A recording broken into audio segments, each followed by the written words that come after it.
Jessica Kumala Wongso kembali dibesuk ibunya, Imelda Wongso. Imelda membesuk putrinya sambil membawakan makanan kesukaan Jessica. Imelda datang ke Polda Metro Jaya sekitar pukul 21 waktu Indonesia Barat dengan ditemani pengacaranya Yudi dan Andi Yusuf. Imelda bertemu anaknya Jessica Wongso hanya sekitar 10 menit. Usai menjenguk anaknya, Imelda menolak berkomentar kepada wartawan. Pak pengacara soal adanya WhatsApp ciuman permintaan tanggapannya Pak? Itu bagaimana Pak? Tanya polisi aja tanya. Penggeledahannya gimana Bang? Ayah Wayan Mirna Salihin, Darmawan Salihin, menceritakan secara terbuka rentetan peristiwa tanggal 6 Januari 2016 lalu terkait kematian putrinya. Dari percakapan terungkap ayah Mirna baru mengenal Jessica saat keduanya berada di rumah sakit tempat Mirna dirawat.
Untuk mengetahui perkembangan penyidikan, kita langsung bergabung dengan Riyad Nur Hidayat dan juru kamera Rangga Samudra di Mapolda Metro Jaya, Jakarta.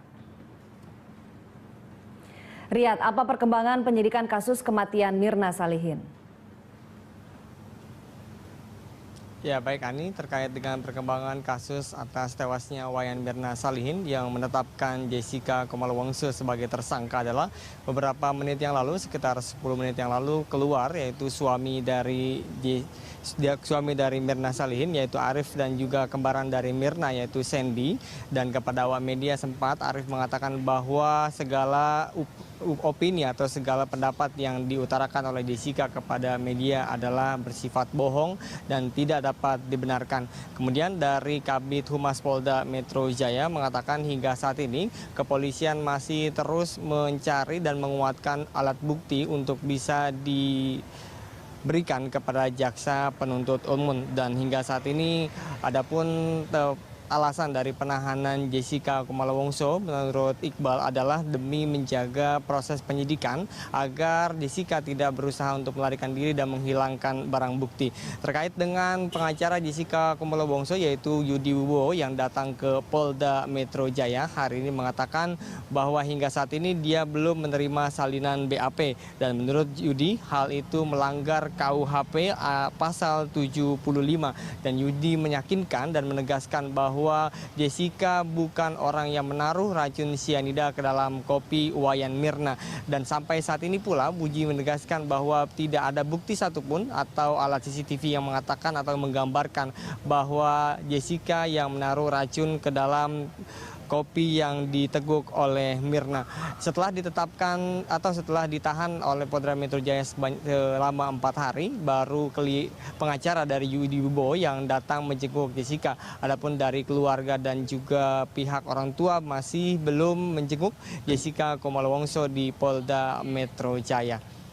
Ani, demikian perkembangan kasus dari tewasnya Wayan Mirna yang ditetapkan sebagai tersangka adalah Jessica Kumala Wongso. Baik Riyad, terima kasih atas update-nya. Pemirsa, demikian Riyad Nur Hidayat dan juru kamera Rangga Samudra melaporkan langsung dari Mapolda Metro Jaya. Gubernur DKI Jakarta Basuki Cahayapurnama akan memberikan potongan pajak bumi dan bangunan atau PBB bagi warga ibu kota yang halaman rumah atau sisa tanah tempat tinggalnya dilintasi jalur pedestrian atau trotoar. Melalui Dinas Bina Marga, Pemprov DKI Jakarta sedang gencar membangun dan memperlebar jalur pedestrian. Saya juga mau dorong kalau orang punya halaman, ada pedestrian lewat, dia mau buka nih pagarnya nih. Nanti sisa tanah yang dia buka pagar itu PBB-nya saya kasih potongan harga. Ya bisa katakanlah kamu punya tanah lebar 50. Kamu sampai ke bangunan kamu 20 meter. Begitu kamu buka pagar, maka 1000 meter persegi ini tidak dikenakan PBB. Kita akan diskon 1000 meter. Gubernur DKI Jakarta Basuki Cahayapurnama akan membebaskan pedagang kaki lima berjualan di trotoar dan jembatan penyeberangan orang atau JPO. Namun syaratnya para PKL itu harus membuka rekening di Bank DKI dan tetap memperhatikan kebersihan. Tapi saya juga minta semua pedestrian ini harus menyediakan tempat untuk PKL jualan. Nah kita harus tentukan dari sisi kebersihannya. Kalau dia nggak mau nurut kita akan cabut. Dia semua wajib mendaftar di Bank DKI. Dan kita akan kasih modal untuk yang rajin bayar supaya makanannya lebih sehat. Ya jangan sampai gerobak yang kayu, gerobak aluminium lah. Dia punya modal, kalau dia nggak kita akan usir. Kalau yang tidak di tempat dagang, tidak terdaftar, kita taruh di Smart City. Smart City kelihatan nih, PKL-nya posisi di mana. Kalau dia nggak nurut, tetap kita angkut.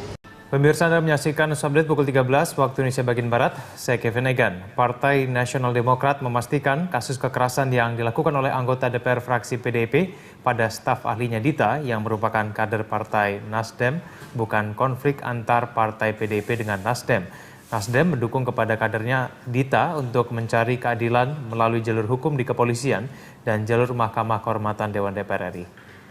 Politisi Nasdem, Joni G. Plate, menyerahkan kepada MKD DPR jika kadernya Dita melaporkan Masinton Pasaribu kepada MKD. MKD nanti yang akan memutuskan apakah ada pelanggaran yang dilakukan oleh Masinton Pasaribu. Joni memastikan kasus tersebut hanya konflik antara atasan dan bawahan dan tidak ada hubungannya dengan fraksi Nasdem dan PDIP. Joni juga menjelaskan dalam Undang-Undang MD3 mengenai staf ahli tidak ada persyaratan yang melarang kader partai lain menjadi staf ahli untuk anggota DPR dari fraksi partai lainnya.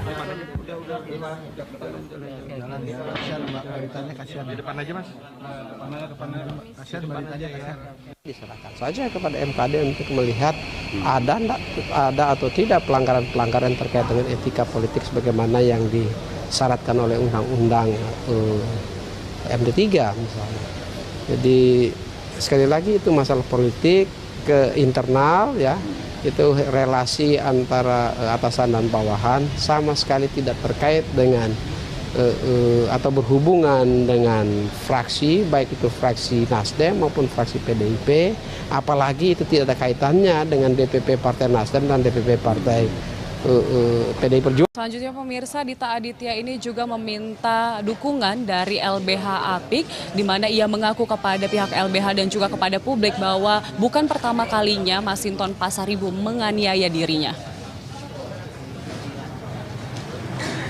Ditemani Sekretaris Partai Nasdem DKI Jakarta Wibi Adriano, Dita datang ke kantor LBH Apik di kawasan Condet, Jakarta Timur. Penganiayaan itu membuat mata dan pipi Dita lebam. Selain mengadu ke LBH, Dita sebelumnya juga telah melapor ke Polsek Jatinegara. Dita mengaku penganiayaan yang dilakukan Masinton bukan pertama kali dialaminya. Penganiayaan sebelumnya juga pernah dilakukan Masinton pada November 2015.